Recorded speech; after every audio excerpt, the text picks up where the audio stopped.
Olá, está começando mais um Painel Regional. Você acompanha sempre conosco neste horário da 1h30 da tarde, as personalidades, destaques da nossa região metropolitana e passam aqui pelas bancadas do Painel Regional para discutir e debater junto com você os nossos problemas, né, os temas importantes e a pauta aqui da Baixada Santista e, claro, os assuntos de interesse nacional também. Telefone sempre aberto, 30 14 52 81. Você liga, envia a sua pergunta, o seu comentário, a sua opinião a respeito dos assuntos que a gente coloca em debate e, claro, participa com a gente aqui do Painel Regional. Pelas redes sociais também à sua disposição para a sua mensagem, facebook.com/Painel Regional TV. Participam aqui nesta edição de segunda-feira do Painel Regional, aqui à minha esquerda, nosso Francisco Pacilo, advogado, comentarista habitual do painel, como é o Heraldo José dos Santos, ao lado do Pacilo. E aqui à minha direita, mais uma vez conosco, advogado também comentarista habitual do Painel Regional, nosso Manuel Rogério. Sempre na abertura, manchetes, destaques aqui dos jornais, ou do jornal, neste caso, né, especificamente, parceiro do nosso Painel Regional no dia a dia aqui do programa. Você vê aqui na capa, centralizar, aproximar um pouquinho mais aqui, né, a capa do DL desta segunda-feira.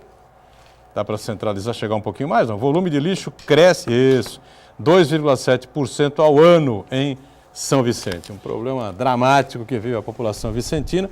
Buscando soluções, a Prefeitura elabora aí um plano municipal de gestão integrada de resíduos sólidos. TL para o nosso Pacilo, para o Heraldo e a edição do Diário do Litoral de hoje para o Manuel Rogério. A gente já cumprimenta e agradece os companheiros de bancada desta segunda-feira. Francisco Pacilo, prazer revê-lo aqui novamente. Tudo bem, Pacilo? Tudo bem, Boturão, Heraldo, Rogério, Daniele. É uma satisfação estar de volta aqui, podendo conversar e debater democraticamente todos os assuntos com os telespectadores. E eu acho que hoje o Brasil tem que conversar muito para sair desta situação que ele está se encontrando. E neste aspecto, o painel regional vai contribuir com certeza e muito. Heraldo José dos Santos, mais uma vez conosco. Tudo bem, né, Heraldo? Tudo bom, Boturão? Boa tarde a você, boa tarde aos telespectadores. Colega Pacilo, de retorno, fazia tempo que não comparecia a esta bancada, com a sua eloquência sempre muito bem vista pelos nossos telespectadores. Doutor Manuel Rogério também quero cumprimentá-lo, e assim como a nossa querida Daniela, sempre abrilhantando as tardes do Painel Regional. Muito bem. Manuel Rogério, prazer revê-lo aqui mais uma vez. Tudo bem, Rogério? Tudo bem, Doutorão, prazer é todo meu. Prazer especial ao doutor Pacilo, doutor Heraldo, a Daniela. E aquele recado sempre especial aos nossos telespectadores. Uma boa tarde. Muito bem, a gente já confirma o telefone, o nosso espaço pelas redes sociais. Lembrando sempre a você que estamos online pelo site da TV Santa Cecília, o Santa Portal. Clique lá no ícone do Painel Regional e acompanhe a gente em tempo real. E depois do programa encerrado, ele vai para o YouTube. Você pode então rever, se preferir, os trechos, né, que achar mais interessantes, ou o programa por inteiro. Sempre atenta à nossa produção e à sua participação aqui no Painel Regional. A Daniela Fiscarelli está mais uma vez com a gente. Tudo bem, Daniela? Tudo. Boa tarde a todos. Boa tarde a você de casa que está nos acompanhando. Nosso Facebook já está aberto esperando a sua participação, com dúvidas, sugestões, críticas, opiniões. A nossa bancada do Painel Regional é democrática. E a produção também está te esperando através do telefone 30 14 52 81. Bom, na última sexta-feira nós discutimos ainda aqui, né, essa pesquisa que foi produzida pela equipe da Unifesp aqui na nossa região da Baixada Santista, essa relação entre os trabalhadores portuários e o consumo de drogas, de maconha, cocaína, crack, não é? Essa situação toda que acabou de alguma forma denegrindo a imagem do trabalhador portuário aqui do Porto de Santos. E hoje houve aí uma manifestação dos portuários, enfim. Daniela e a equipe do painel acompanharam, foi isso, Dani? Isso, eu estive com a equipe do Painel Regional acompanhando a manifestação dos estivadores contra essa matéria que foi veiculada dizendo que 25% deles são usuários de crack e cocaína. Lá eu conversei com o Sandro, diretor do Sindicato dos Estivadores, que explicou melhor a situação. Acompanhando a matéria. Boa tarde, meu nome é Sandro, sou diretor beneficente do Sindicato dos Estivadores. Estou, né? Então, nossa manifestação é diante da matéria do dia 15/2, que veio falando que 1/4 dos portuários, trabalhadores portuários avulsos, são usuários de cocaína ou crack. Como que ele pode confirmar uma situação dessa, Se uma cidade com 450 mil pessoas, nem 10% são usuárias e no Porto de Santos, 1/4 são usuários. Nossas famílias estão sofrendo preconceito perante a sociedade. A nossa categoria está indignada com essa situação e viemos aqui pedir uma retratação do Grupo A Tribuna. Bom, tá aí a manifestação do líder sindical, né? Como é o nome dele? Diretor, é Sandro. Sandro, diretor do Sindicato dos trabalhadores aí da área portuária, né? Dos estivadores. E, evidentemente, foi uma matéria estranha, uma pesquisa estranha. Eu não entendi o objetivo dessa pesquisa, debatemos isso aqui, né? Isso gerou até uma manifestação acalorada, forte e contundente do vereador Banha na última sessão da Câmara de Santos, na quinta-feira passada, né? Fazendo uma crítica realmente contundente com relação à origem e objetivo dessa pesquisa que a gente discutiu aqui, não é, Rogério, na última sexta-feira. Se não tinha o objetivo de denegrir, não é, os trabalhadores portuários, estivadores principalmente, enfim, no final das contas acabou denegrindo. E hoje, tá aí essa manifestação dos portuários, parece justa e democrática, né? Sim, na sexta-feira nós comentamos o assunto. Eu destaquei aqui que concordo com o vereador Banha, o posicionamento dele rígido e um pouco até acalorado por conta dessa pesquisa, porque eu penso que é temerário você rotular uma categoria de tamanha história aqui na cidade de Santos. Eu acho que todos, entre qualquer um de nós, sempre tem algum familiar que ou foi, ou é, ou será trabalhador portuário. Ou seja, o Porto de Santos é uma das fontes, a maior fonte de trabalho que a gente tem aqui na cidade. Por conta disso, eu acho bem temerário e uma irresponsabilidade esse tipo de rótulo que deram para os trabalhadores portuários. Eu não concordo com isso, penso que foi equivocada essa pesquisa e comungo com a opinião de todos aqueles que estão protestando contra essa pesquisa. Muito bem. Tarsila acompanhou também, né? Acompanhei. Eu vejo assim que eu acho que o escopo da pesquisa não teve uma metodologia científica, né? Diante a apuração dos dados, que tem uma relevância bastante grande, isso deveria ser um pouquinho discutido, pelo menos entre os acadêmicos, a liderança da categoria. Não pode ser algo assim contundente, né? Fazer uma afirmação tão grande. Olha, eu trabalhei durante 12 anos no Sindicato de Estivadores e eu não vi, está muito longe do resultado dessa pesquisa. Agora, conversando aqui com o Heraldo também, com peculiar inteligência, ele colocou que a categoria ela é bastante assim, alegre, brincalhona, etc. E pode até ter respondido, dependendo da metodologia que se utilizou, meio de galhofa, né? E isto também viria a fragilizar o resultado. Eu acredito nisso, acredito que tem sim uma ideia de denegrir a categoria avulsa, né? É um interesse muito grande que ela se afaste do Porto e as metodologias são mais diversas possíveis. Não acredito que uma instituição como a Unifesp, que é uma universidade pública, chegasse a tanto, mas ela colaborou quando não aplicou devidamente a metodologia científica e analisou o resultado. Pois é, a gente não entendeu bem, né, Heraldo, a fundamentação dessa pesquisa, a metodologia e os objetivos, né, onde queriam chegar com isso. Mas aí a gente vê aí a manifestação contra o jornal que publicou a pesquisa, e não contra o instituto, né, que acabou realizando a pesquisa, né.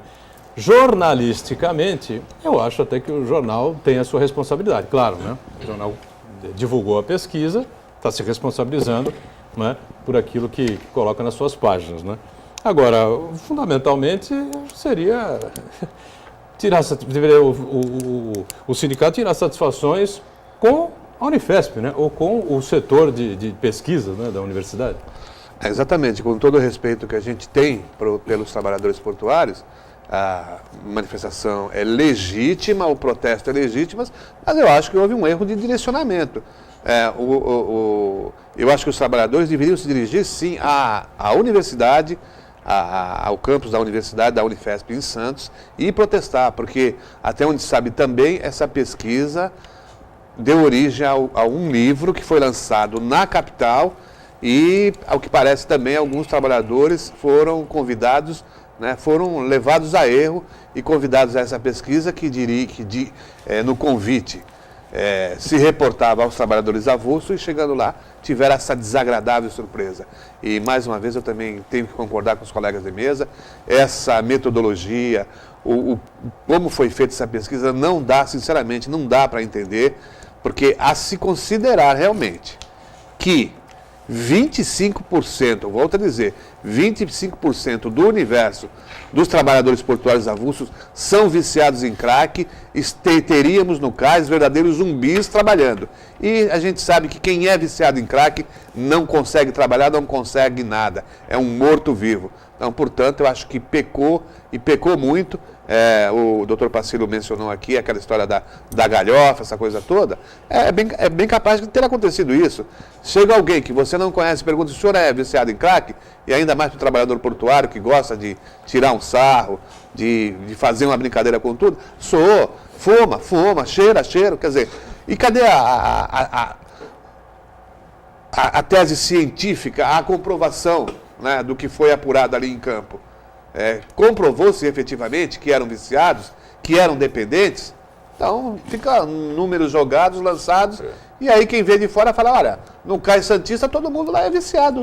Se não for em cocaína, é em crack, e se não for em crack, em cocaína é maconha, e os que não fumam nem cheiram são todos os bêbados. Mas aí a responsabilidade também de quem responde errado, né? Se o cara responde errado para levar a pesquisa a erro, o resultado vai sair deformado, né? É uma suposição do errado. Você tem que comprovar uma pesquisa. Exatamente, científico. Se você fala assim, de um universo de 2.000 pessoas, 40% não tem braço. Aí você vai verificar em campo, todos têm braço. Não, eu vejo também o seguinte, Heraldo, eu acho que existem banco de dados públicos, né, com dados sobre a saúde pública que você tem que checar. É um negócio científico, tem que ser preciso. Eu não posso simplesmente fazer um questionário, vou fazer uma pesquisa de campo, põe lá os estagiários e anota qualquer coisa. Eu tenho que ter uma noção a respeito do resultado e checar o resultado, senão não é científico. Além disso, nós temos informações de especialistas que o cidadão ele pode ser um usuário social, vamos dizer assim, da cocaína, mas não do crack. Do crack não tem como fazer isso, sabe? Eu só vou dar uma pipada no crack de 15 em 15 dias ou no final de semana, não tem como. Ele é viciado todos os dias, caramba. Quer dizer, no crack é realmente mais complicado. Partindo, né, de cientistas 25% sociais são viciados em crack. Em crack. Tem certeza? Não é que 25% sejam usuários de droga, não é isso? Não.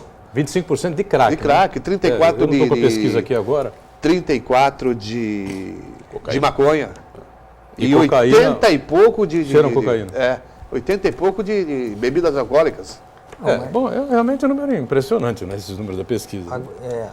Quer dizer, menos de 10, 12% que seriam trabalhadores que não fariam uso de nenhuma droga. Não, agora, com todo o respeito ao órgão de comunicação que divulgou essa pesquisa, eu tenho que dizer aqui que foi temerário também a publicação dessa pesquisa, porque acabou denigrindo uma imagem e não alcançou só os trabalhadores pontualmente, mas foi no lar dessas pessoas, no lar desses trabalhadores, influenciou em toda a família, os seus familiares, um filho que o seu pai trabalha no porto, um colega de escola está olhando para ele como?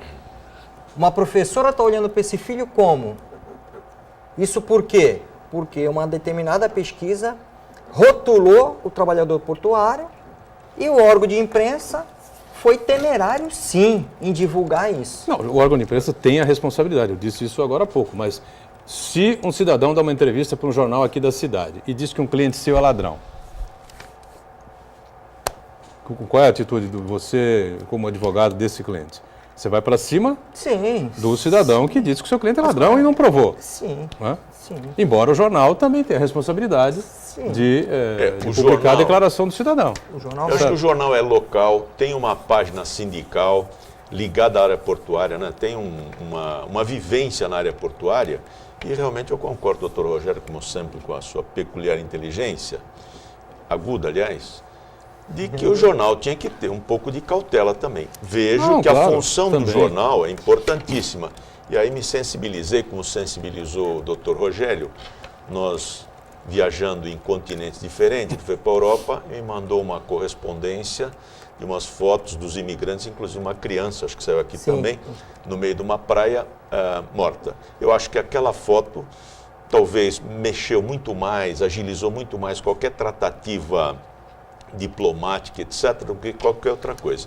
Então, vê bem, o jornal tem uma importância muito grande, daí a responsabilidade e preocupação que ele tem que ter. Eu não simplesmente recebo alguma coisa, eu tenho que checar a fonte, eu tenho que procurar saber a realidade. E ainda mais o jornal que tem uma vivência na área portuária. Não tem dúvida nenhuma, o jornal é responsável também, mas eu concordo com o que o Heraldo disse, você também tem, se é para fazer uma manifestação, né? Então, acontece assim. O foco principal da manifestação seria a universidade. O fato é o seguinte, esses dados não caíram na mesa do jornalista, na bancada dos jornalistas. Eles vieram de uma instituição, até onde se sabe, séria, idônea, é uma universidade, é uma escola do saber. Então, portanto, eu acho que os trabalhadores portuários deveriam, sim, também, se o objetivo é protestar contra esses dados, esse levantamento que foi feito, que se dirigisse também ao campus da Unifesp. Eu concordo. Agora, o Facilo colocou uma coisa aqui, não sei se vocês vão concordar com o que ele disse, foi mais ou menos o seguinte, que há interesses em extinguir a categoria. Foi mais ou menos isso que você falou ou exagerei aqui? Exatamente. Sim, Não, isso é. Cada vez mais, eu acredito, eu falei isso aqui na semana passada, que o objetivo é cada vez mais menosprezar, hostilizar o trabalhador portuário e taxá-lo como aquele cidadão inapetente que não está mais à altura da modernização dos trabalhos portuários. Veja que esses terminais que se instalaram já não queriam mais contratar o trabalhador avulso, né, no sistema de escala de rodízio. Querem contratar como funcionários, vincular, como chamam, e pagar salários aí, vencimentos bem inferiores aos que recebe atualmente. E qual é o grande objetivo? É cada vez mais pauperizar essa mão de obra até extingui-la. Muitas categorias do porto praticamente já não existem mais. Querem fazer isso com o estivador, né, com o trabalhador de bloco, enfim, com todos esses avulsos. Você acha que eu concordo com essa tese, Rogério? E mais, né? Há outra saída? Bom, é isso que eu queria falar. A nós aqui cabe criticar, mas cabe apontar algumas soluções ou alguns parâmetros que devem buscar os trabalhadores. O que acontece, doutorão? Desde a lei de modernização dos portos, a classe trabalhadora portuária ela já vem perdendo espaço. E aí uma greve atrás da outra, em cada greve se cede um pouco mais para ganhar um pouquinho mais de espaço de trabalho. Aí vem outra greve, aí cede mais um pouco e garante mais um período de trabalho. Até que vai chegar uma hora que não vai ter mais. Acabou essa reserva de mercado para o trabalhador avulso. Agora, que se frise que isso não é uma reserva de mercado, isso é uma forma diferenciada de contratação. Que do meu ponto de vista, eu acho até melhor do que o trabalho vinculado. O trabalho vinculado, ele traz bem mais encargo para a empresa do que o trabalho avulso portuário, dentro das características do trabalho avulso portuário. Eu não estou falando que todos os trabalhadores teriam que ser um trabalhador avulso. Eu estou falando dentro das características do trabalhador portuário, é melhor para o empresário portuário o trabalhador avulso. Agora, o que eu penso é que os sindicatos que defendem essa categoria, eles têm que abrir a cabeça para esse momento que eles estão enfrentando, mobilizar a categoria, mas não só para manifestação e para protesto, mas para buscar alguma solução, para enriquecer, para dar mais qualificação para a sua categoria e exigir dos órgãos públicos o apoio necessário para essa qualificação dessa categoria. Perfeito. Algo a contrapor, não? Eu acho que o Rogério foi perfeito. A qualificação, exatamente isso. É fundamental qualificar para não só permanecer nesse mercado, mas para ampliar o mercado. E ao contrário do que está se fazendo, né? Então, se automatizando o máximo possível, esse excedente do lucro que a automatização permite não tem nenhuma função social, né? Passa a ser um exclusivo lucro, né? Um acúmulo de determinado segmento, e a classe trabalhadora realmente vai ficando à margem, marginalizado efetivamente.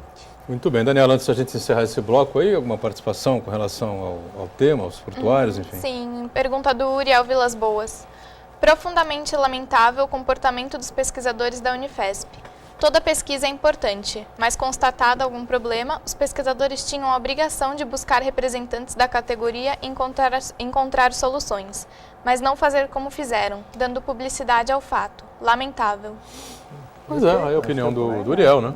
Com relação a esse tema. É realmente estranha, foi muito estranho esse levantamento. Essa é a finalidade acadêmica. É você, quando o instituto acadêmico ele vai a campo e encontrar algum problema social, não tem finalidade nenhuma em dar publicidade para isso. Tem finalidade sim, se ele colocar todo aquele aparato que ele tem para ajudar essa categoria. Se ele detectou algum problema nessa categoria, então ele que fosse e junto com o aparato do trabalho acadêmico e tentasse uma solução, ajudar essa categoria. O que eles fizeram foi apenas divulgar e denegrir uma imagem rotulando os trabalhadores portuários. Não se tem notícia nessa pesquisa de que tivessem procurado as lideranças desses trabalhadores para saber como é que é isso, se realmente é aquela realidade que eles apontaram em relação ao índice de dependentes, viciados, e muito menos com o setor de saúde. Quer dizer, não houve essa triangulação para saber. Quer dizer, então é uma pesquisa que realmente... Será quem custeou isso? Né? Qual é o verdadeiro interesse? A gente só pode entender que realmente foi para... Uma dúvida, né? Uma dúvida grande. Cada vez mais desconstruir o trabalhador portuário. Vamos sair para o nosso primeiro intervalo aqui no painel regional. Já voltamos, né, na sequência aqui do programa, em instantes. Muito bem, voltamos. Este é o segundo bloco aqui do nosso painel regional, com o Pacilo, o Heraldo, Manuel Rogério também conosco, não é? A sua participação sempre importante pelo 3014-5281 e pelas redes sociais, o facebook.com/painel regional TV. E a Daniela tem aí mais uma participação, mais um comentário a respeito do tema anterior, né, Dani? Isso, o comentário do Manuel Álvares, do Campo Grande. Sobre essa situação da pesquisa, não há erro de metodologia, porque para a pesquisa ter sido feita é porque a universidade foi contratada pelo Grupo A Tribuna. A Unifesp não fez essa pesquisa de maneira deliberada, foi feita a pedido do Grupo A Tribuna, por isso os protestos são contra ela. Mas como o nome do... Manuel Álvares. Manuel, eu não sei como é que o Manuel Alves tem essa informação de que o Grupo A Tribuna, o jornal A Tribuna, contratou a Unifesp para fazer esse levantamento, para fazer essa pesquisa. Na verdade, acho que na reportagem, Heraldo, acho que não consta lá A, B, C e D que tenham contratado a Unifesp para fazer esse levantamento. Né?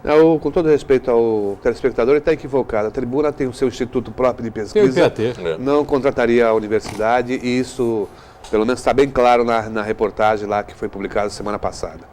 Muito bem, é verdade. Isso que realmente me estranhou. Bom, página virada, né? Vamos dar sequência e continuar acompanhando esse caso, que realmente a imagem do trabalhador portuário ficou bastante prejudicada com essa pesquisa que foi divulgada aí, né? Bom, Lava Jato continua, viu, meu caro Manuel Rogério, Pacilo, vamos lá, como diz o vereador Banha, né, que costuma falar essa coisa, vai moendo a carne aí e tal, não é isso? Vai moendo aí e tal, porque vamos seguir, 19ª etapa da Operação Lava Jato, começou hoje pela manhã, não é? Preso um dos donos da Engevix, né? Engevix, uma construtora, não é? Operação apelidada como Nessun Dorma. Né? Em italiano significa? Dormir. Ninguém dorme, né? Em italiano significa isso. 35 policiais estão hoje ainda, né? Neste horário aqui do ao vivo. Você que está na reprise, evidentemente que a operação já deve ter terminado, já deve ter muitas informações sobre isso, né? 11 mandados de busca entre São Paulo, Rio de Janeiro e Florianópolis. José Antunes Sobrinho, um dos sócios da construtora, da Engevix, foi preso nesta manhã, né? E é uma prisão preventiva, ele foi preso em Florianópolis, né? E isso não acaba nunca, né, o meu caro Francisco Pacilo? Olha, é bom para o Brasil o Brasil espera um amanhecer, a Polícia Federal trabalha ao amanhecer, quem cedo madruga, Deus ajuda.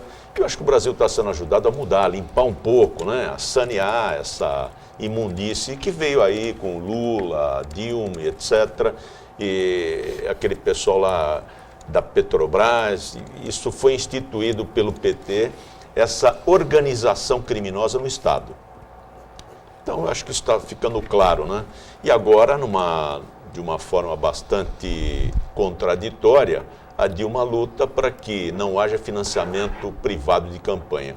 O PT tem um projeto, felizmente eles foram gulosos demais e acabaram se perdendo. O que aconteceu? Queriam fazer se apropriar do Estado, né? As últimas consequências, a gente está vendo o resultado. Não tem projeto, não tem nenhum tipo de desenvolvimento à vista, não se sabe por que o povo, principalmente os trabalhadores, estão fazendo esse sacrifício, por este rombo provocado pelo PT, né? E isto tem que ficar claro, a Polícia Federal tem que agir. Eu espero um porvir, ainda que seja a conta-gotas e cada dia. Se a Polícia Federal tiver que trabalhar sempre para o Brasil melhorar, vamos prestigiar. Manuel Rogério, hoje na Rádio Bandeirantes, pela manhã, estava ouvindo um comentário a respeito disso, né? E segundo um dos jornalistas da mesa lá, se a gente for comparar com o Mãos Limpas, enfim, contra a máfia italiana, estaríamos assim nos aproximando talvez da metade da Operação Lava Jato. Mas se for assim, termina o segundo mandato da presidente Dilma, se ela não for apiada do cargo, evidentemente, e a Lava Jato continua, né, pelo jeito. O que a gente vê é um trabalho diferenciado que está sendo elaborado por essa equipe que compõe o Ministério Público, a Polícia Federal e o juiz mesmo. Ou seja, é claro que o juiz tem que estar imparcial sobre isso, ele não pode fazer parte da equipe, mas ele compõe o sistema que vai buscar punir quem realmente é culpado e inocentar aqueles que são inocentes, num devido processo legal. Você vê que você fica naquele vácuo de ação da Operação Lava Jato e todos ficam pensando o que acontece agora. E de repente, de uma hora para outra, é emitido um mandado de prisão preventiva, mandado de prisão provisória, temporária, quer dizer, condução coercitiva para a pessoa ir ser levada lá repentinamente, que a condução coercitiva, de repente chega a polícia, eu vou te levar agora para ser ouvido. Não dá tempo nem da pessoa falar assim, eu quero meu advogado. Você pode ligar para ele, mas você está indo agora. Mas ilegal, né? Mas é... Ilegal, completamente ilegal. Mas ele tem direito a advogado. Eu não estou defendendo quem é corrupto, mas a polícia não pode chegar na sua casa e falar... Mas é um instrumento processual. Como? Tem que ter uma ordem judicial, doutor. Não, então, um mandato de condução coercitiva. Não, mas tem que ter uma acusação primeiro. Mas é um instrumento processual que Isso justiça... é que acaba ferindo a investigação. Esse tipo de Não, mas excesso. Aí é que tá. Eu acho que quando chegou na condução coercitiva é porque já foi chamado. É porque, exatamente.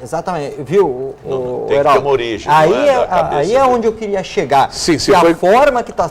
Se foi intimado a prestar esclarecimento não foi, aí sim. Aí é onde eu quero chegar. Que na forma como está atuando a Lava Jato, paulatinamente... Com certas cautelas, você vê que uma prisão preventiva agora, outra prisão temporária, que são diferentes. A prisão preventiva é aquela e que ele não tem um prazo determinado. Ele pode ficar aí 30 ou mais dias, porque ele está afrontando alguns do instituto previsto no artigo 312 do Código de Processo Penal. Enquanto que a prisão temporária já é específica, tem 5 dias, prorrogável por mais 5 dias quando não é crime hediondo. Se for crime hediondo, 30 dias. Mas, enfim, você vê que a instituição, vou falar em instituição, Operação Lava Jato, que a Operação Lava Jato já é uma instituição brasileira. Você próprio aqui, parceiro, falou que está dando uma nova visão para os brasileiros, uma nova esperança de que a gente pode ter um país correto, um país que fique livre dos corruptos. E você, Boturão, falando que ela está já quase chegando na operação italiana, que é mundialmente conhecida. Mãos limpas. Mãos limpas. Enfim... A pena da Lava Jato é que ela caiu, foi coincidir quase com essa bruta crise econômica que passa o Brasil e pelo estelionato eleitoral promovido, né, pelo partido que hoje está no poder. Né? Senão, realmente, o brasileiro teria, me parece, uma visão realmente de um fundo mais azulado aí, né, no túnel, me parece. Mas essa questão da crise econômica, isso é passageiro. Isso aí, o Brasil tem condições de sair da crise. Mas o Brasil já teve nota rebaixada, afinal, para o Brasil chegar a nota que ele tinha na época do governo do PSDB, ele tem que ser rebaixado mais 2 vezes. Não, então, a nota no governo Lula foi uma nota que colocou o Brasil numa situação de país a Alemanha, bom pagador de investimentos. A Inglaterra, né? já chegou a bater panela, ficar com a vasilha vazia, e depois recuperou. Sempre lembrando que esses governos idealistas, dizendo que são governos para o trabalhador, esses sempre que levaram uma ideia de socialismo para chegar ao comunismo e pintando o capitalismo como se fosse o pior dos sistemas. Enfim, é uma ideologia que engana o povo, só favorece alguns, e o povo em si fica iludibriado por questões pontuais que depois paga a conta a todos nós. Muito bem. Daniela, participações aí com a gente, né, neste segundo bloco, não? Uma pergunta do Cosme da Areia Branca. O ministro Gilmar Mendes falou muitas verdades da corrupção no Brasil. O que vocês acham disso? O chefe da quadrilha da corrupção do Brasil vai viajar por vários estados do Brasil para dizer que o PT é um partido de boa índole. Aí eu quero saber, será que é com o nosso dinheiro que o Alibaba vai passear de jatinho? Olha, o ministro Gilmar Mendes, né, disse algo parecido com o que o Pacilo levantou há pouco aqui, né? Ele defende a tese de que o Partido dos Trabalhadores fez um caixa monstruoso em cima do dinheiro da Petrobras, do BNDES, enfim, e tomando posse praticamente, né, todas as estatais e boa parte do governo federal. Com isso, o governo queria o quê? Derrubar o financiamento privado de campanhas eleitorais. Por quê? Porque aí o Partido dos Trabalhadores, segundo o ministro Gilmar Mendes, né, que está na Justiça Eleitoral hoje, né, no Tribunal Superior Eleitoral, né, TSE. Ele chegou a essa conclusão, que o PT teria, então, esse caixa monstruoso, teria dinheiro para a campanha até 2038, né, e derrubando o financiamento privado de campanha, seria o único partido do país em condições de fazer campanhas eleitorais com muito dinheiro, com muita grana, enfim, para eleger, reeleger, enfim, os seus candidatos, né?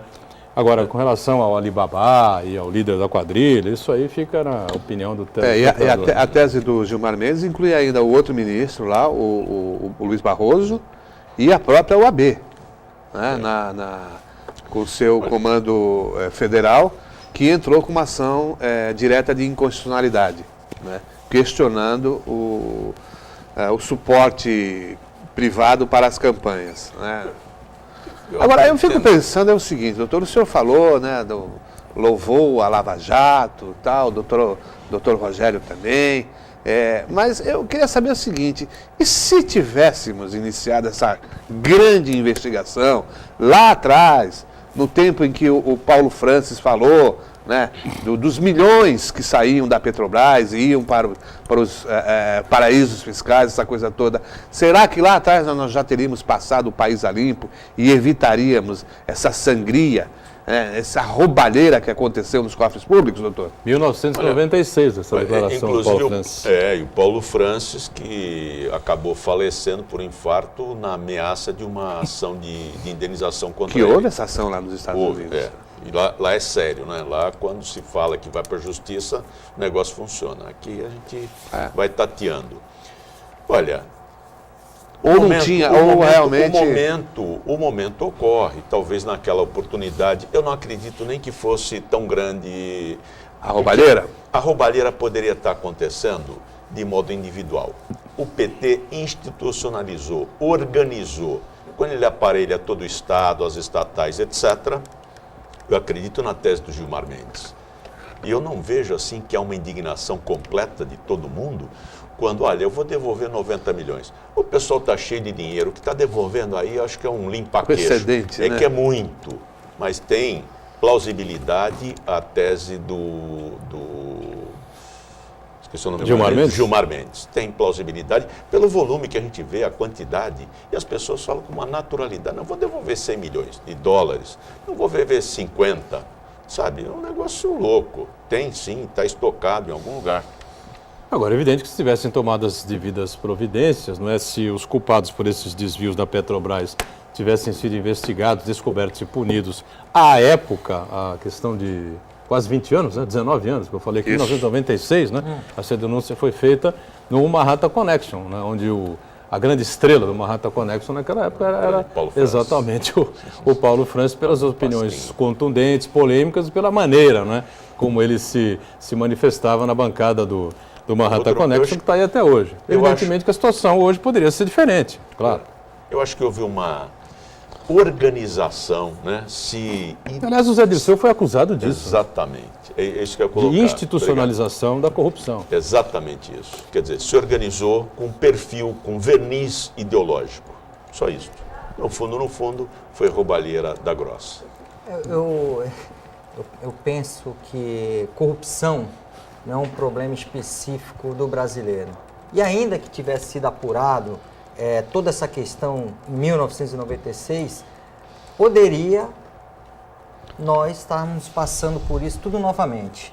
Eu costumo, quando eu estou fora, ler o jornal, se inteirar das questões aí de fora também, para a gente não ter uma visão fechada do que é o Brasil.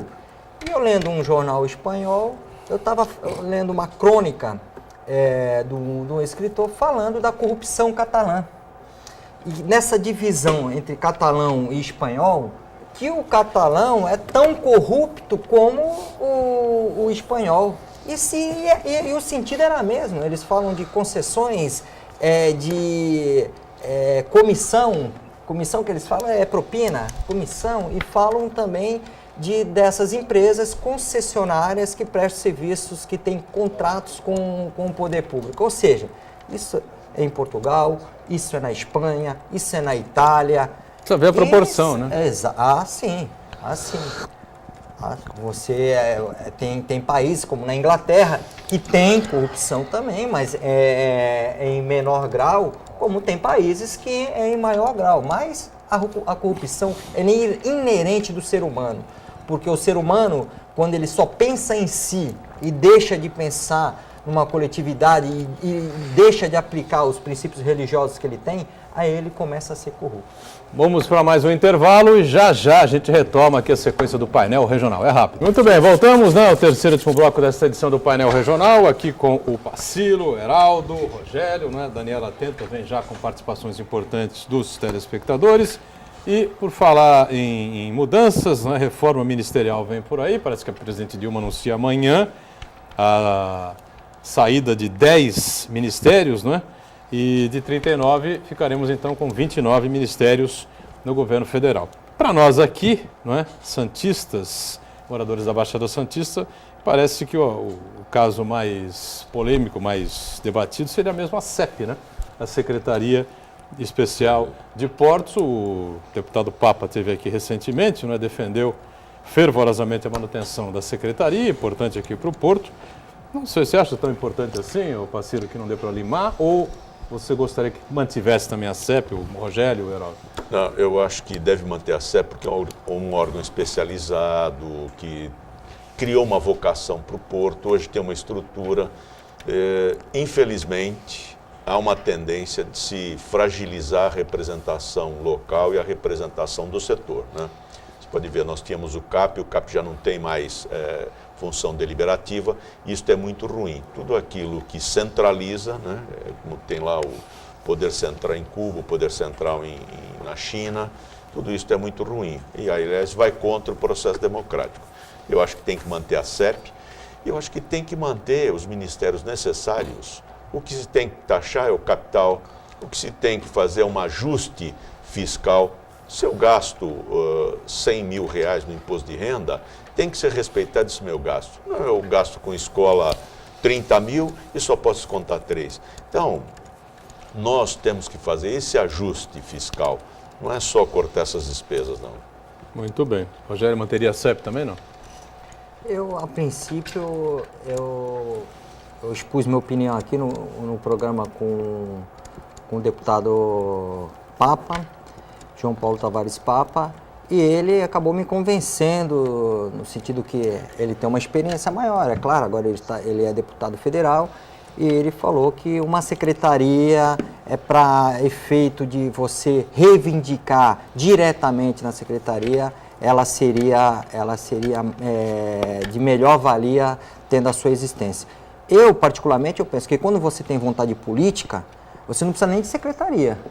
Com uma canetada lá, você já vai resolvendo os problemas que tem para resolver. Eu acho que os serviços essenciais não pode perder ministério, o restante, para mim, é tudo perfumaria, basta ter vontade política. Muito bem. Heraldo, a CEP vai ou fica? Pode ir, pode ir. Não faz falta nenhuma. Pela atual sistemática em que vem funcionando, não faz falta nenhuma. Pode ir embora, pode ir embora. Quem é o ministro da CEP? Edinho. Da onde que ele é? Araújo. E Ribeirão Preto vai ser candidato a prefeito. Ribeirão Preto. Já passou alguma vez num porto? Passou, teve aqui. Em visita. Sim. Pois é, então, qual é a diferença que faz? Teve um presidente da Teve Codesp, aqui junto com o ministro da Saúde, com o presidente da Anvisa, até para anunciar o programa da Anvisa que iria agilizar, que agilizou durante 3 dias e depois voltou tudo Tal para qual aquelas visitas de estudantes que nunca viram o mar, né? Que ficam encantados quando vem o mar, quando vem os navios e tal. Quer dizer, do jeito que ela vem funcionando, não faz falta nenhuma. Pode extinguir, presidente. Se é para enxugar, pode enxugar agora. Final Agora, dos anos 90, se for para teve termos uma Secretaria do Esporte com pessoas efetivamente ligadas ao comércio exterior, a movimentação portuária, aí sim, aí eu vou defender. Mas do jeito que é hoje, para satisfazer o naco de poder do PMDB e dar a secretaria com status de ministério para esse ex-deputado, que agora vai sair para ser candidato a prefeito na sua cidade, então realmente pode extinguir que não vai fazer falta nenhuma. No final dos anos 90, né, teve um presidente, um cidadão que assumiu aqui a Codesp, lembra? Como presidente da Codesp, era suplente de deputado estadual do PMDB, aí foi nomeado presidente da Codesp, e quando assumiu na coletiva, perguntaram para ele: o senhor conhece portos? O senhor tem entendimento de porto? Está acostumado? Ele falou: não. O senhor conhece alguma... Não conhecia absolutamente. Pelo menos ele foi sincero, né, durante a coletiva, né? Daniela, participações aí com a gente? Pergunta do Custódio Fernandes. O ex-presidente Lula é o cara mais inteligente que já vi no mundo. Ele consegue fazer 1 hora de palestra em troca de R$300 mil, diferente de qualquer pessoa no mundo. O que vocês acham disso? Bom, aí cada um cobra, não é, o preço que achar justo pela sua palestra. A palestra dessa gente aí, desse ex-presidentes, a coisa aí, não é barata mesmo, não. Esse 300 mil foi até barato, porque as informações que nós temos é bem mais cara, né? O que as empresas têm depositado para as palestras do ex-presidente Lula. Aí eu acho que fica uma hipocrisia, né? Porque eu acho que ele tem muito pouco a oferecer. O que ele tem de inusitado, de valoroso, de conhecimento, de reflexão? Doutor, foi presidente da República. Tem malandragem, esperteza. Não. Malandragem, eu discordo esperteza. também do Pacílio. Não é assim também, não. O que ele pode oferecer, vai? Eu acho que o Lula Com a foi um reflexão. cidadão... Não, ele é um cidadão, a gente respeita, mas ele não inovou muito do sindicalismo de São Bernardo do Campo. Né? Cresceu no sindicalismo, uma liderança extraordinária no sindicalismo. Tá certo que se perdeu depois, mas aí ele dizer que não tem nada a acrescentar, Eu acho que ele é esperto, só isso. Não pagaria nem R$10 por uma palestra dele. O Brasil não é pequeno não, doutor, é um país grande. Tudo bem, eu concordo, mas que inovação que ele traz, o que ele traz para refletir em termos de Brasil? Pelo menos como pensando em termos de Brasil? Seguindo a sua linha de raciocínio, como é que um malandro pode ser presidente da República? Pelo menos isso. Concordo. Como é que pode? Porque o sistema Pacílio está muito ácido. Onde você foi viajar dessa vez? Falar nos Estados Unidos, com democracia, com... o Obama lá, o negro chegou à presidência dos Estados Unidos, poxa. Heraldo, falar do Lula aqui é chover no molhado. O Lula é aquele, ou ame ou odeie. Então vai ter aqueles que amam o Lula, vão ter aqueles que Mas você viu, olha, odeiam eu garanto que teve um período que o Dr. Pacilo amou o Lula. Sim. Teve um período que ele amou. Olha, o amor e o ódio são dois Sim. extremos que se encontram. Realmente, não só eu, mas uma série de pessoas foram enganadas. Foram enganadas. A classe trabalhadora hoje é uma vergonha para o PT, está cobrando, está sugando o sangue da classe trabalhadora, que dê o imposto sobre grandes fortunas, que dê olha só, o Brasil, os grandes países do mundo cobram impostos sobre ganho de capital. Aqui nós não temos isso. É um absurdo. Pacilo, sobre dividendos. Nós estamos cobrando da classe trabalhadora, coitada. Mas é governo fundado no populismo. Governo fundado no populismo, uma hora vai aparecer a conta para pagar e está aí. Isso aconteceu com a Argentina, isso aconteceu no Paraguai, isso aconteceu aí nesses países. Na Venezuela, a Venezuela nem existe, aquilo não pode nem se dizer que é país. Acho que quem foi na Venezuela vai ver que aquilo é desorganização total. Você não consegue enxergar um Estado ali com comando. Você vê aquela coisa toda desorganizada. Mas eu só queria voltar na questão da CEP, que a gente aqui critica, mas a gente tem aquela ideia de apresentar algumas soluções. Eu penso que o melhor, já que vai encerrar a CEP por conta desse ajuste não há garantia fiscal, ainda que a CEP vai ser, mas a candidata... Eu penso que seria melhor, isso nós estamos vendo agora nessa greve do fiscal agropecuário, você integrar um órgão onde esteja integrado a Receita Federal, a aduana, o Ministério da Agricultura, que cuida da VIGIA, que é a Vigilância Agropecuária dos produtos de origem animal como de origem vegetal, a Anvisa, o Exército, porque tem muita coisa que o Exército também faz parte do órgão interveniente, o DSEX, você integrar todos esses órgãos num só, aonde que você encontre solução efetiva para o quê? Para aumentar as exportações brasileiras. Porque às vezes você vê, arrumou aqui, a Receita Federal está totalmente aparelhada. O Ministério da Agricultura não acompanha, falta infraestrutura. E agora o Ministério da Agricultura arrumou, a Anvisa não acompanha. Aí não adianta. Daniela, pois não. Comentário do Manuel Álvares. A gente tem que tomar muito cuidado na hora de fazer uma pergunta, mas eu coloquei no subjetivo que, a princípio, seria a tribuna. Uma pesquisa tem que ser contratada por alguém, concorda? Você não faz um trabalho se ninguém te pedir. Realmente a tribuna tem o próprio instituto, mas a princípio poderia ser ela a contratante. Não, a princípio poderia ser, mas com certeza não é.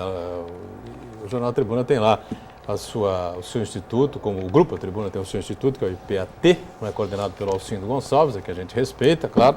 Como respeitamos, temos uma ótima relação com todos os companheiros lá do Jornal Tribuna, do Grupo Tribuna, e damos aqui por encerrada esta polêmica, tá certo? Olha, para não dizer que não falamos de flores, né, e vamos continuar falando de espinhos, a paralisação das agências do INSS continua, né?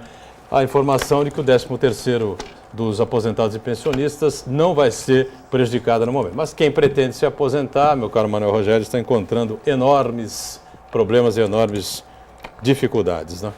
Você vê aí que o problema do governo Dilma não se resume só na parte econômica.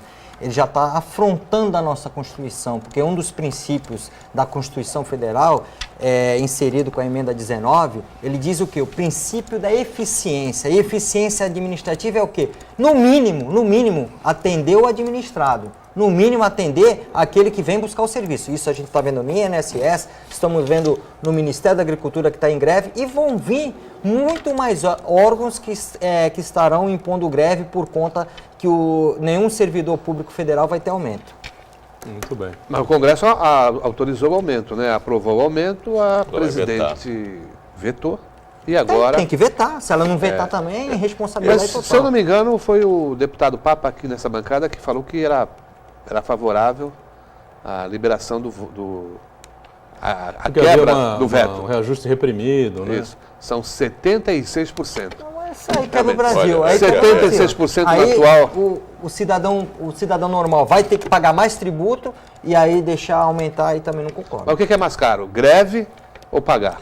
Eu acho que esses servidores têm que ter consciência do momento e do produto. Eles falar isso vendem porque o senhor não é produto. servidor público. Não é isso. Nós sabemos que está acontecendo. Tem uma série de vantagens, desde uma aposentadoria integral e etc, etc. Não tem mais, E a gente vê que o serviço público ele deixa a desejar. Então, aumento, etc. Mas vamos trabalhar, vamos prestar um serviço devido e adequado. Quantas sempre jogar categorias federais estão em fácil. greve hoje no país, doutor? Então, porque... Correios também. Eu acho Correio, o Judiciário. Na verdade, Eles ela estão não, forçando uma barra. na verdade, o veto não tem um significado de que não vai ser dado o aumento. Né? Ela prorrogou para 6, 7, 8 meses, não é? Para se fazer esses reajustes aí do funcionalismo Não, essa público, é outra É outra situação. categoria, outra situação. Que só teria um reajuste em vez no começo do mês, depois do primeiro semestre de 2016.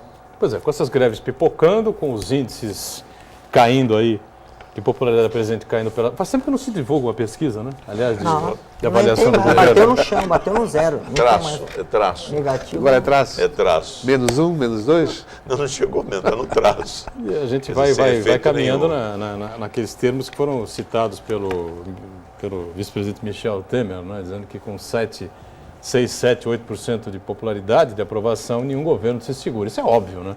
Nenhum governo vai se segurar. Se ela não conseguir um giro de 180 graus, pelo menos, né, para seguir num outro rumo, Atingir vai ficar 18, muito difícil, né? sobe 100%? Vai atingir o quê? 18 pontos? 18 pontos?